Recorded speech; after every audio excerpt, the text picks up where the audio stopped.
మామూలుగా బయట ఇండస్ట్రీలో ఉన్న టాక్ ఏంటంటే నాకు తెలిసింది ఎక్కువ క్రియేటివ్ పార్ట్ అనిల్ చూసుకుంటాడు, అడ్మినిస్ట్రేషన్ అంతా బాగా చూసుకుంటాడు. నేను చెప్పేది అందరికి క్రియేటివ్ పార్ట్ అడుగు చేస్తాడు, అట్లా ఏం లేదు.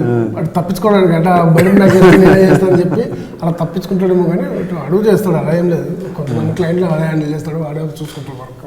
ఓకే ఓకే, అలా ఏం లేదు. అంటే ఎక్కువ డిజైన్ పరంగా అయితే అనిల్ ఇన్పుట్సే ఎక్కువ ఉంటాయండి. ఓపెన్గా చెప్పాలండి, దాపరికం ఏం లేదు అందులో. నేను చేయగలను, చేస్తాను. వాడు చేస్తే వచ్చే అది వేరు అవుట్పుట్. కానీ వాడి ఐడియాలజీ సేమ్ స్టిల్స్ నేను వాడు చూసి నేను పక్కన కూర్చుని మానిటర్స్ ఆపోజిట్గా పెట్టుకుని చేస్తే వాడిది ఆబ్వియస్గా బాగుంటుంది డిజైన్, నాది బాగోదు. ఓకే ఓకే, ఓపెన్గా చెప్తానండి. బట్ నా ఐడియా వరకు నాకు నచ్చింది ఇందులో. ఇప్పుడు నేనేంటంటే వాడు చేసిన తర్వాత కూడా అరే ఇది బాగాలేదని కెలుపుతుంటా యాక్చువల్లీ. అక్కడ అప్పుడప్పుడు ఇరిటేట్ అవుతుంటాడు, ఏంట్రా ఇది చెప్తా, ఇది బాగానే ఉంది, అట్లా చిన్న చిన్నవి అవుతుంటాయి. కానీ సరదాగా టేస్ట్ లేదని అదే ఇట్లా నడుస్తుంది.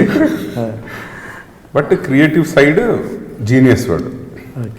మళ్ళీ క్లయింట్ని హ్యాండిల్ చేయడము, డెడ్ లైన్స్ మీట్ ప్రెషర్ని తట్టుకోవడం, అదంతా చేయలేడు. అదంతా నేను అంటే ప్రెషర్ ఏంటంటే అక్కడ ఫిల్టర్ అవుతుంది. డైరెక్ట్ క్లయింట్తో నేనే మాట్లాడి నేనే చేసిందంటే నేను టెన్షన్ పడిపోతాను, ఆ టెన్షన్లో పని చేయలేను.